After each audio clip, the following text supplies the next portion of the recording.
Hello everyone, this is Manoj sir from tulip classes. इस video में हम पढ़ने वाले हैं रिलेटिव क्लॉज के बारे में। इससे पहले के वीडियो में हम पढ़ चुके हैं नाउन क्लॉज के बारे में, और उससे पहले के वीडियो में हम डिस्कस कर चुके हैं सेंटेंसेस के बारे में, simple, compound and complex sentences. आपने वो वीडियोज़ नहीं देखे हैं तो ज़रूर देखिए ताकि आपको सारा पिक्चर क्लियर हो जाए। रिलेटिव क्लॉज, नाउन क्लॉज या एडवर्ब क्लॉज बहुत बड़ा रोल प्ले करते हैं इंग्लिश एक्यूरेसी में।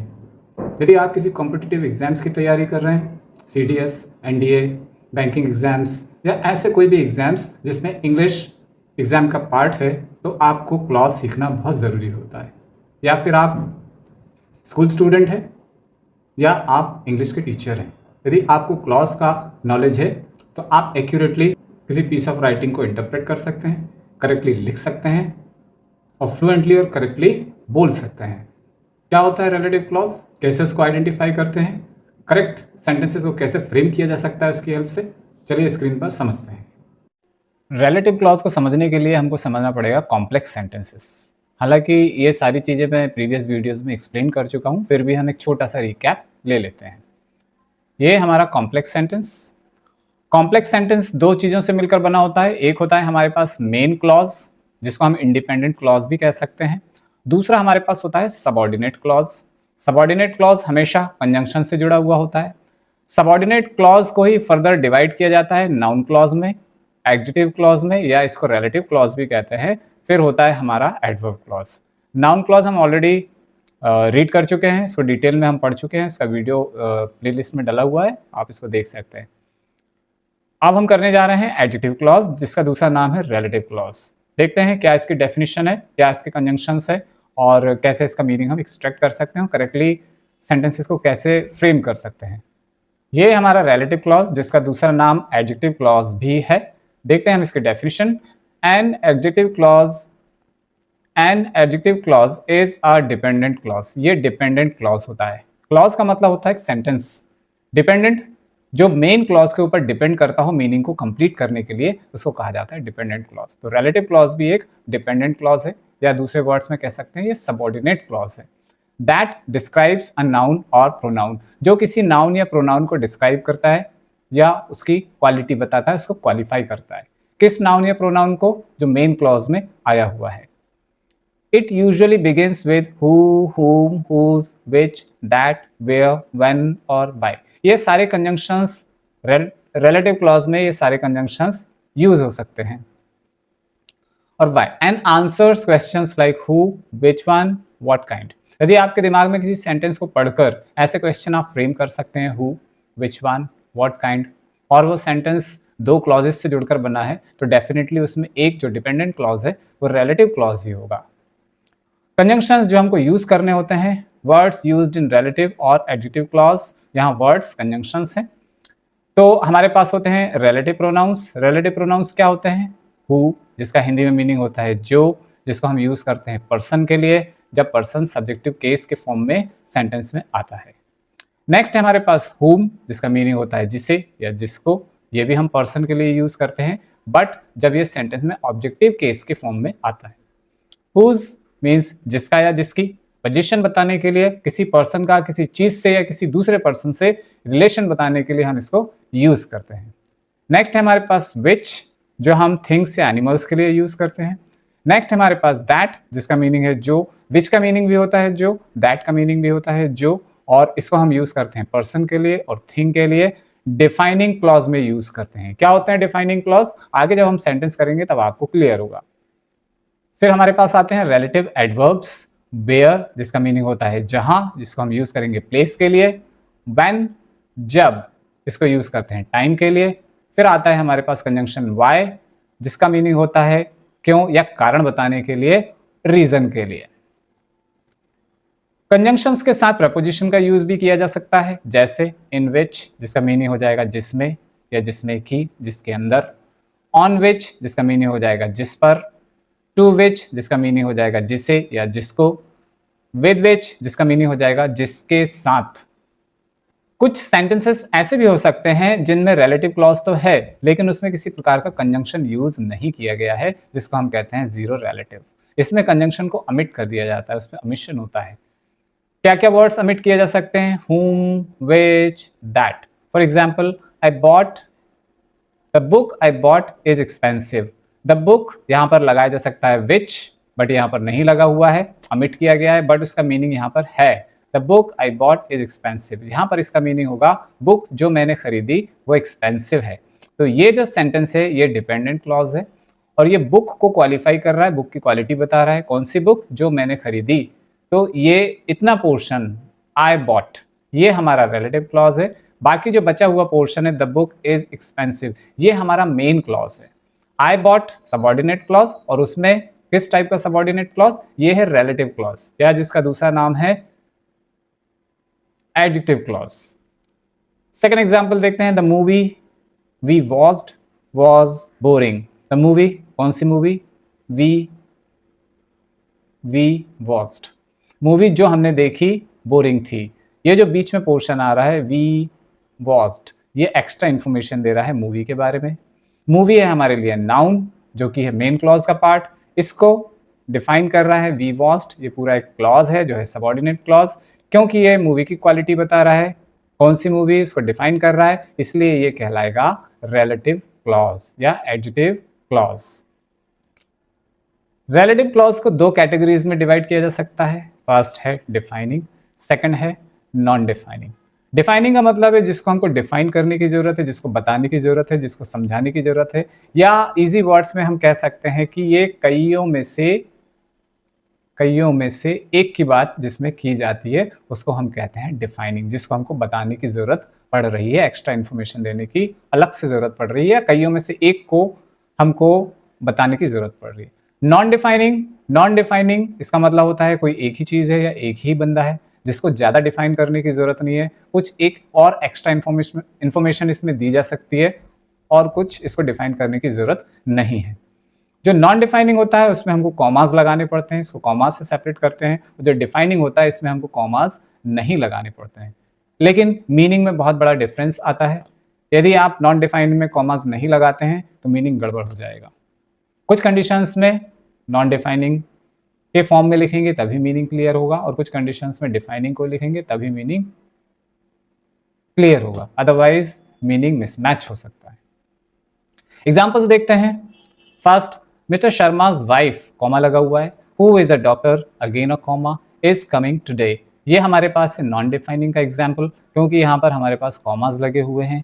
हु हमारा कंजंक्शन है और ये पूरा एक सेंटेंस क्लॉज बना रहा है। हु इज अ डॉक्टर, ये हमारे लिए रिलेटिव क्लॉज है, क्योंकि वाइफ नाउन है, नाउन को क्वालिफाई करने का काम ये क्लॉज कर रहा है। जो क्लॉज किसी नाउन को क्वालिफाई करता है मेन क्लॉज के, उसको हम रिलेटिव या एडजेक्टिव क्लॉज कहते हैं। ये हमारे पास एक एडजेक्टिव क्लॉज है। क्या मीनिंग है इसका? Mister Sharma's wife, mister Sharma की वाइफ, कौन? जो डॉक्टर हैं, इज कमिंग टुडे, वो आज आ रही हैं। तो इसका मीनिंग क्या होगा? इसका मीनिंग होगा कि मिस्टर शर्मा की वाइफ और उनकी एक और क्वालिटी ये है कि वो डॉक्टर हैं, वो आज आ रही हैं। ये नॉन डिफाइनिंग का एग्जाम्पल है। Mister Sharma's wife already identifies the person clearly, एक आइडेंटिटी ये हो गई कि वो मिस्टर शर्मा की वाइफ है। दूसरी identity, the clause who is a doctor only gives extra information कि वो एक डॉक्टर भी हैं, ये सेकंड इन्फॉर्मेशन दे रहा है मिस्टर शर्मा की वाइफ के बारे में। सपोज कीजिए कि हम इसमें कॉमास नहीं लगाते हैं, तो क्या मीनिंग, अर्थ का अनर्थ क्या हो सकता है? इसमें कॉमा नहीं लगा हुआ है। Mister Sharma's wife who is a doctor is coming today, इसमें कॉमास नहीं लगे हुए हैं। अब दिखने में ये सेम है, बट इसमें मीनिंग में बहुत बड़ा डिफरेंस है। मिस्टर शर्मा की वाइफ, कौन सी वाइफ? जो डॉक्टर हैं वो आ जा रही हैं। इसका मीनिंग ये हो गया कि मिस्टर शर्मा की कई वाइफ्स हैं, उनमें से वो वाइफ जो डॉक्टर हैं वो आ जा रही हैं। तो ये मीनिंग में बहुत बड़ा चेंज यहाँ पर आ गया। ग्रामेटिकली सेंटेंस रॉन्ग नहीं है, बट मीनिंग के हिसाब से रॉन्ग है। मिस्टर शर्मा की यदि एक ही वाइफ है और उसके बारे में बात की जा रही है तो उसमें कॉमास लगने चाहिए। अब हम देखते हैं डिफाइनिंग, या जिसको रिस्ट्रिक्टिव एडजेक्टिव क्लॉज भी कहा जाता है, उसके कुछ एग्जांपल्स। हमारे पास 10 एग्जांपल्स हैं, 5 हम यहाँ पर डिस्कस करते हैं, अदरवाइज वीडियो बहुत लंबी हो जाएगी। First one, the boy, boy, कौन सा boy? Who works hard will succeed, जो मेहनत करता है वही सफल होगा। हु वर्क्स हार्ड, ये डिफाइन कर रहा है द बॉय को। बॉय हमारे लिए एक नाउन है, कंजंक्शन है हमारा हु, जिसका मीनिंग होता है जो, पर्सन के लिए हम हु यूज करते हैं। फिर आ रहा है कौन सा बॉय? हु वर्क्स हार्ड, इसका मीनिंग है बहुत सारे बॉयज की बात करी जा रही है, लेकिन उनमें से कोई भी एक बच्चा जो मेहनत करता है वही सफल होता है, वही सफल होगा, इस सेंटेंस का मीनिंग है। तो द बॉय विल सक्सीड हमारा मेन क्लॉज है। हार्ड हमारा relative clause, who works hard. Second example, I like books that teach life lessons. I like books, यहां तक है हमारा मेन क्लॉज। दैट है हमारा कंजंक्शन। कंजंक्शन से लेकर एंड तक होता है सबऑर्डिनेट क्लॉज, जो एक पर्टिकुलर मीनिंग देता है। यदि मीनिंग डिफर कर रहा है तो वहां से क्लॉज सेपरेट हो सकता है। तो यहां पर दैट टीच लाइफ लेसन्स, ये हमारे लिए रिलेटिव क्लॉज, क्योंकि ये बुक को क्वालिफाई कर रहा है। मीनिंग क्या होगा, I like books that teach life lessons. मुझे बुक्स पसंद आती हैं। कौन सी बुक्स? वे बुक्स जो लाइफ लेसन्स देती हैं। तो जो स्पीकर है वो बात कर रहा है कईयों में से उन बुक्स के बारे में जिनमें कुछ लाइफ लेसन्स होते हैं, वो बुक उसको पसंद आती है। दैट टीच लाइफ लेसन्स, ये हमारा है एडजेक्टिव क्लॉज, और ये है डिफाइनिंग, क्योंकि इसमें कॉमाज नहीं लगे हुए हैं। Next, this is the girl whom everyone admires। This is the girl, ये है हमारा मेन क्लॉज। इसको मैं यहाँ पर समझने के लिए शॉर्ट में MC लिख रहा हूँ। और whom है हमारा कंजंक्शन, और कंजंक्शन से लेकर एंड तक हमारे पास है रिलेटिव क्लॉज, सबऑर्डिनेट क्लॉज जो कि है रिलेटिव क्लॉज। कंजंक्शन है हमारे पास whom। whom का मतलब होता है जिसको। ऑब्जेक्टिव केस को जब डिफाइन किया जाता है रिलेटिव क्लॉज में तो हम यूज करते हैं whom। गर्ल यहाँ पर ये वर्ब है इज, इसके बाद आ रहा है गर्ल, तो ये हो गया हमारा ऑब्जेक्टिव केस, और इसको डिफाइन करने के लिए कंजंक्शन यूज हो रहा है whom, और यहीं से शुरू हो रहा है हमारा रिलेटिव क्लॉज। मीनिंग क्या होगा, दिस इज द गर्ल, यह वह लड़की है। कौन सी लड़की? जिसको whom everyone admires, जिसको हर व्यक्ति जिसको एडमायर करता है, हर व्यक्ति जिसकी प्रशंसा करता है, यह वही लड़की है। नेक्स्ट एग्जाम्पल है हमारा the man whose car was stolen reported to the police. The man, कौन सा man? Whose car was stolen, ये अलग से एक और इंफॉर्मेशन इस मैन की। The man whose car was stolen reported to the police. Whose car was stolen, ये सेपरेट हो रहा है, एक अलग से ही मीनिंग दे रहा है इतना पोर्शन। तो ये हमारा रिलेटिव क्लॉज, कंजंक्शन लगा है हमारे पास हुज, जो पोजीशन के लिए यूज में आता है। पोजीशन चीजों का चीजों से, पर्सन का पर्सन से रिलेशन बताने को पोजीशन कहा जाता है, उसके लिए हम यूज करते हैं हुज। द मैन, कौन सा man? Whose car was stolen, जिसकी गाड़ी चोरी हो गई थी। रिपोर्टेड टू द पुलिस, उसने पुलिस में रिपोर्ट की। The man reported to the police हमारा मेन क्लॉज है। Whose car was stolen subordinate clause, उसमें भी ये है एडजेक्टिव क्लॉज। नेक्स्ट है हमारे पास the movie which won the award was inspiring. The movie, कौन सी movie? Which won the award, which conjunction, one the award, पूरा हमारा बन रहा है ये रिलेटिव क्लॉज, क्योंकि मूवी को ये क्वालिफाई कर रहा है। कौन सी मूवी? जिस मूवी को अवार्ड मिला। वॉज इंस्पायरिंग, वो मूवी इंस्पायरिंग थी।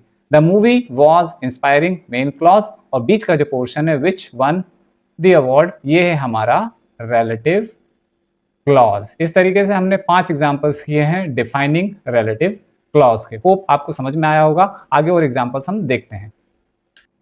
आगे हमारे पास है non defining non restrictive adjective clauses. क्या है ये? जिसमें एक ही पर्सन की बात की जा रही है और साथ में उसके बारे में एक और एक्स्ट्रा इंफॉर्मेशन दी जा रही है। खास तौर से इसको हम तब यूज करते हैं जब फादर की बात हो, मदर की बात हो, किसी ऐसे बंदे की बात हो जिसका नाम दिया गया हो जो एक ही है, और दुनिया में कोई ऐसी चीज़ है जो एक ही है और जिसकी एक और एक्स्ट्रा इन्फॉर्मेशन उसमें जोड़ी जा रही है रिलेटिव क्लॉज के की हेल्प से, तो हम उसमें कॉमाज जरूर लगाते हैं। जैसे my father who is a teacher loves reading, commas लगे हैं तो छोटा सा हमको पॉज भी लेना है। My father who loves, my father who is a teacher, मेरे फादर जो टीचर हैं, लव्स रीडिंग, उनको पढ़ना बहुत पसंद है। अब आप सोचिए कि इसमें जो कॉमाज लगे हुए हैं ये हमारा रिलेटिव क्लॉज है। Who is a teacher, who हमारा कंजंक्शन है। माई फादर लव्स रीडिंग, ये हमारा मेन क्लॉज है। हु इज़ अ टीचर हमारा सबऑर्डिनेट क्लॉज है जो कि है रिलेटिव क्लॉज। सपोज कीजिए कि इसमें कॉमाज नहीं लगाते हैं, मीनिंग अर्थ का अनर्थ हो जाएगा। मीनिंग क्या हो जाएगा? ग्रामेटिकली तो सही रहेगा बट मीनिंग के हिसाब से बहुत गड़बड़ हो जाएगा। माई फादर कॉमाज नहीं है, who is a teacher loves reading, तो मीनिंग ये हो जाएगा कि बहुत सारे फादर्स हैं, उनमें से वो जो फादर वो वाले जो टीचर है उनको पढ़ना बहुत पसंद है, तो ये गड़बड़ मीनिंग दे रहा है। इसलिए ऐसी कंडीशंस में कॉमाज लगना बहुत ही ज़रूरी है। दिल्ली, जिसके बारे में हम जानते हैं, प्रॉपर नाउन आ गया, कॉमाज लगने चाहिए। Delhi which is the capital of India is very crowded, Delhi जो इंडिया की कैपिटल है। एक्स्ट्रा इन्फॉर्मेशन, वैसे तो नाम से ही क्लियर हो रहा है, लेकिन एक इन्फॉर्मेशन और ऐड कर दी गई है, क्या? Which is the capital of India. ये हो गया हमारा रिलेटिव क्लॉज और ये हो गया नॉन डिफाइनिंग। एक ही चीज है, उसी की बात की जा रही है, ज्यादा डिफाइन करने की जरूरत नहीं है। कॉमा से एक इन्फॉर्मेशन को और ऐड कर दिया गया है। जो का सेंस आ रहा है। रिलेटिव क्लॉज में खास तौर से ऐसे ही मीनिंग्स आते हैं, जो, जहां, जब, जैसे, जिसको, जिसने, जिस पर, ऐसे मीनिंग्स आते हैं। नेक्स्ट है हमारे पास रिया, whom you met yesterday। रिया, कौन रिया? जिससे तुम कल मिले। ये हमारा relative clause. Is my cousin, Riya मेरी कजिन है, ये हमारा मेन क्लॉज हो गया। whom you met yesterday, ये हो गया हमारा सबऑर्डिनेट क्लॉज, जो कि है एडिटिव क्लॉज। अब ये यही क्यों कनेक्टेड है, एंड में क्यों नहीं है? क्योंकि हम बात रिया की कर रहे हैं।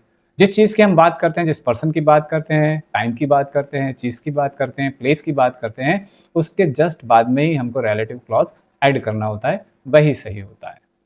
नेक्स्ट, द ताजमहल, कौन सा ताजमहल? विच अट्रैक्ट्स मिलियंस ऑफ टूरिस्ट, जो बहुत सारे टूरिस्ट को अट्रैक्ट करता है। एक ही है, नॉन डिफाइनिंग बनना चाहिए, कॉमास लगने चाहिए।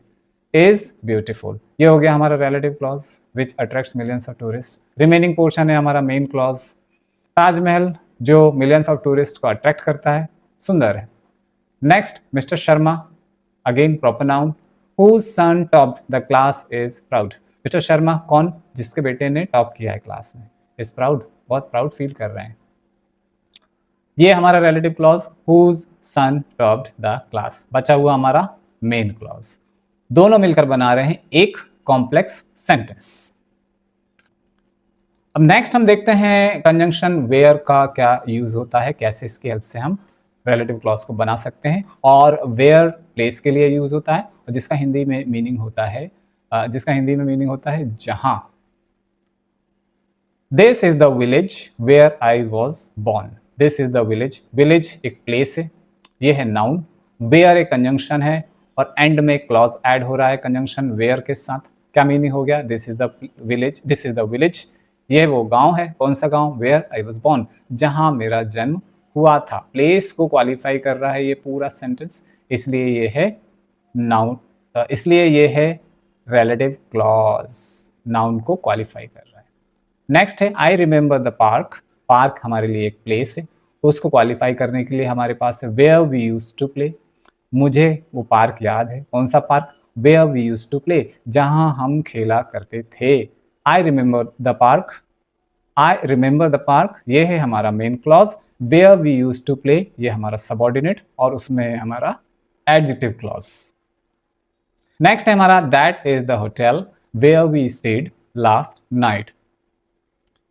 दैट इज द होटल, ये हमारा मेन क्लॉज। वेयर हमारा conjunction, we stayed last night, where से लेकर एंड तक हमारा रिलेटिव क्लॉज। रिलेटिव क्लॉज का दूसरा नाम एडजेक्टिव क्लॉज भी है। एडजेक्टिव क्लॉज किसी नाउन या प्रोनाउन को क्वालिफाई करता है। The city where he lives is very clean, the city place है, वेयर ही लिव्स बीच में आ रहा है, ये है हमारा relative clause. The city is very clean, यदि हम सेपरेट करते हैं तो ये सेंटेंस अलग हो सकता है। The city is very clean, ये है इंडिपेंडेंट क्लॉज या प्रिंसिपल क्लॉज, या इसको मेन क्लॉज भी कहा जाता है। बचा हुआ पोर्शन वेयर ही लिव्स, ये है हमारा सबऑर्डिनेट क्लॉज, जो कि है एडजेक्टिव क्लॉज। सिटी जहां वो रहता है बहुत ही क्लीन है। Next, this is the room where the meeting will be held. This is the room, जगह हो गई है, नाउन हो गया। Where the meeting will be held, ये हमारा हो गया रिलेटिव क्लॉज, और बचा हुआ पोर्शन हो गया हमारा main clause. This is the room, ये वो रूम है जहां पर मीटिंग होगी। नेक्स्ट है हमारे पास एग्जाम्पल जिसमें कंजंक्शन आता है व्हेन, जो कि हम यूज करते हैं टाइम के लिए, और इसका मीनिंग होगा हिंदी में जब।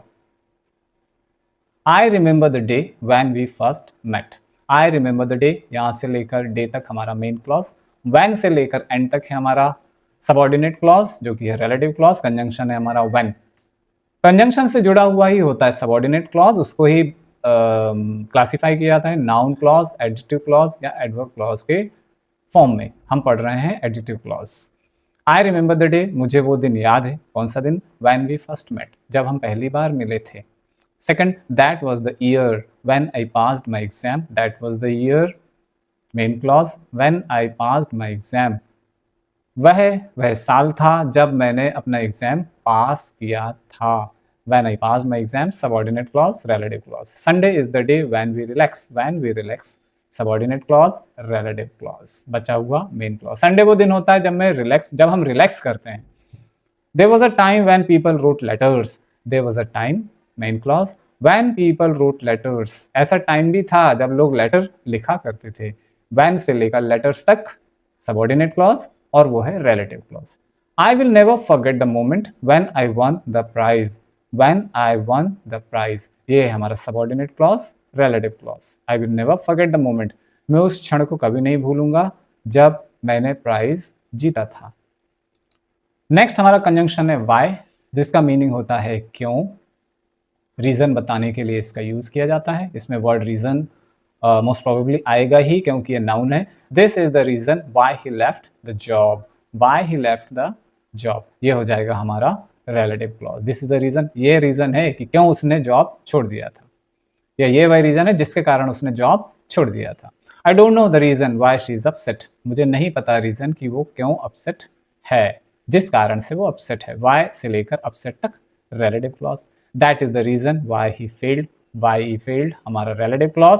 That is the reason main clause. वो रीजन है जिसके कारण वो फेल हो गया. Explain the reason why you were absent. Why you were absent, reason को एक्सप्लेन करो जिसके कारण तुम एब्सेंट थे. व्हाई यू वर एब्सेंट हमारा रिलेटिव क्लॉज है. He told me the reason why he refused the offer.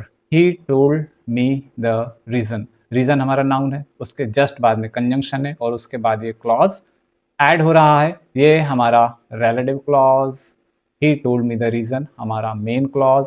Why he refused the offer. उसने मुझे रीजन बताया कि क्यों उसने ऑफर को रिफ्यूज कर दिया था, या उसने मुझे रीजन बताया जिसके कारण उसने ऑफर को रिफ्यूज कर दिया था, मना कर दिया था. अब हमारे सामने हैं कंजंक्शंस विच के साथ कुछ प्रपोजिशंस, जिसके कारण मीनिंग में स्लाइट चेंज आ जाता है, या whom भी हो सकता है साथ में प्रपोजिशन के. देखते हैं example. This is the chair on which. On आ गया जिसका मीनिंग होता है पर, और ऑन विच को जब एक साथ यूज करेंगे तो उसका मीनिंग हो जाएगा जिस पर. तो ऑन से लेकर एंड तक ये है हमारा रिलेटिव क्लॉज जो कि है सबऑर्डिनेट क्लॉज, जो कि है relative clause. This is the chair, ये है हमारा main clause. This is the chair, ये वही चेयर है on which I was sitting, जिस पर मैं बैठा हुआ था. Next, the topic about which we spoke was interesting. About conjunction, about हमारा प्रपोजिशन, उसके बाद है विच हमारा कंजंक्शन, वी स्पोक यहाँ तक है हमारा relative clause. The topic was interesting, ये है मेन क्लॉज. रिलेटिव क्लॉज यहाँ पर बीच में घुसा हुआ है मेन क्लॉज का. ऐसा भी होता है जिसके हम बहुत सारे एग्जाम्पल्स ऑलरेडी देख चुके हैं. फंडा ये है कि हमको सही मीनिंग एक्सट्रैक्ट करना हो, सही वर्ड्स लिख, सही सेंटेंस हम यहाँ पर सीखने की कोशिश कर रहे हैं. द टॉपिक, कौन सा topic, about which we spoke, जिसके बारे में हमने बोला, वॉज इंटरेस्टिंग, जिसके बारे में हमने बात की, वॉज इंटरेस्टिंग, टॉपिक इंटरेस्टिंग था. She is the girl to whom I spoke. To preposition, whom conjunction, I spoke ये पूरा हमारा relative clause. She is the girl main clause. She is the girl, यह है वह गर्ल, कौन सी girl, to whom I spoke, जिससे मैंने बात की थी. Next, this is the rule under which we walk. Under which, जिसके अंडर में, यही वह रूल है जिसको फॉलो करते हुए जिसके अंडर में हमको काम करना होता है या हम काम करते हैं. अंडर विच वी वर्क हमारा रिलेटिव क्लॉज. बचा हुआ हमारा main clause. The man with whom I traveled was friendly. With हमारा प्रपोजिशन और यहाँ से लेकर ट्रेवल तक है हमारा रिलेटिव क्लॉज, क्योंकि यहाँ से सेपरेट हो रहा है meaning. The man was friendly, ये हमारा मेन क्लॉज. मेन क्लॉज को स्प्लिट कर दिया गया है दो पार्ट में और बीच में इंसर्टेड है relative clause. The man with whom I traveled. Man, कौन सा मैन, जिसके साथ मैंने ट्रेवल किया, वॉज फ्रेंडली, फ्रेंडली था. अब कुछ ऐसे एग्जाम्पल्स जिनमें कंजंक्शन का मीनिंग तो आएगा लेकिन उसको ओमिट किया जा सकता है, उसको छोड़ा जा सकता है, बट उसका मीनिंग होता है. रियल लाइफ में स्पोकन इंग्लिश में हम ऐसे सेंटेंसेस को प्रोफाउंडली यूज करते हैं. ये हमारे लिए बहुत यूजफुल है. चलिए देखते हैं. This is the book I borrowed yesterday. यहाँ पर सेंस आ रहा है कंजंक्शन का, यहाँ पर कंजंक्शन का सेंस आ रहा है बट कंजंक्शन नहीं दिया हुआ है, तो इसके बाद का जो पोर्शन है वो है हमारा relative clause. This is the book, ये वो बुक है, कौन सी बुक, आई बोरोड यस्टरडे, जो मैंने कल बोरो की थी. Next, the movie we watched, movie जो हमने देखी थी, we watched last night, last night तक, ये हमारा रिलेटिव क्लॉज है. यहाँ कंजंक्शन आना चाहिए लेकिन उसको ओमिट कर दिया गया है, छोड़ दिया गया है. वॉज बोरिंग, मूवी, कौन सी मूवी, बोरिंग थी. The movie was boring, main clause. We watched last night हमारा relative clause. The girl you met, यहाँ आना चाहिए conjunction. The girl whom you met is my sister, यहाँ पर whom नहीं दिया हुआ है। मीनिंग क्या हो रहा है? द गर्ल, कौन सी गर्ल? जिससे तुम मिले थे, इज माई सिस्टर, मेरी सिस्टर है। The girl is my sister main clause, you met हमारा subordinate clause. The pen I lost ये हमारा सबॉर्डिनेट क्लॉज और यही है रिलेटिव क्लॉज। कंजंक्शन यहाँ हो सकता है बट यहाँ नहीं दिया हुआ है। The pen I lost, pen जो मैंने खो दिया था, वॉज एक्सपेंसिव, महंगा था। The house he build is very strong, he build ये हमारा रिलेटिव क्लॉज। ही बिल्ड है हमारा relative clause. The house is very strong main clause. The house he build, घर जो उसने बनाया था। इज वेरी स्ट्रॉन्ग बहुत मजबूत है। कुछ मिसलेनियस एग्जाम्पल्स और हम देखते हैं जो कि हैं मिक्स्ड एंड एडवांस पैटर्न्स, जिनमें कुछ ऐसे सेंटेंसेस जिन जो कि मिक्स्ड पैटर्न और एडवांस्ड पैटर्न्स के हैं। चलिए देखते हैं। He is the only person who understands me, he is the only person, person ये नाउन है, उसके बाद हु अंडरस्टैंड्स मी ये एंड में आ रहा है। ये है हमारा रिलेटिव क्लॉज। पर्सन हमारा नाउन है, इसको ये क्वालिफाई कर रहा है। He is the only person हमारा मेन क्लॉज। क्या मीनिंग है? He is the only person, वही एक ऐसा व्यक्ति है, कैसा व्यक्ति है? हु अंडरस्टैंड्स मी, जो मुझे समझता है। Next, this is the best decision that you have taken. That conjunction end तक हमारा क्लॉज सेपरेट हो रहा है तो हमारा relative clause. This is the best decision ये हमारा मेन क्लॉज। मीनिंग क्या होगा? This is the best decision, यही बेस्ट डिसीजन है दैट यू हैव टेकन जो तुमने लिया है। नेक्स्ट है हमारा she adopted a dog, conjunction had been abandoned तक हमारा रिलेटिव क्लॉज। बचा हुआ पोर्शन है main clause. She adopted a dog, उसने एक डॉग को अडॉप्ट कर लिया। कौन सा dog? Which had been abandoned, जिसको अबेंडन, जिसको त्याग दिया गया था, जिसको छोड़ दिया गया था। I met a writer whose stories inspire children, whose से लेकर एंड तक हमारा रिलेटिव क्लॉज। बचा हुआ main clause. I met a writer, मैं एक राइटर से मिला। कौन से राइटर से? हु स्टोरीज इंस्पायर चिल्ड्रन, जिसकी स्टोरीज बच्चों को इंस्पायर करती है, मैं ऐसे राइटर से मिला। ये हमारा रिलेटिव क्लॉज, बचा हुआ main clause. That was the problem, problem हमारा नाउन है और उसके बाद विच कंजंक्शन और एंड तक है हमारा रिलेटिव क्लॉज। मीनिंग क्या होगा? दैट वॉज द प्रॉब्लम, यही प्रॉब्लम थी। विच नोबडी कुड सॉल्व, जिसको कोई भी सॉल्व नहीं कर सका। विच कंजंक्शन, तो यहाँ से एंड तक है हमारा रिलेटिव क्लॉज, बचा हुआ है हमारा मेन क्लॉज। होप आपको डिटेल में जितना डिटेल हो सकता है मैंने समझाने की कोशिश की है। होप आपको समझ में आया होगा। आप वीडियो को एक से ज़्यादा बार देखें, चीज़ों को समझने की कोशिश करें, मीनिंग्स को एक्सट्रैक्ट करने की कोशिश करें, कंजंक्शंस के मीनिंग्स को लर्न करें, मल्टीपल एग्जाम्पल्स को सॉल्व करने की कोशिश करें, and relative clause will be a piece of cake for you. Thank you. Keep watching Manoj sir English. Thank you.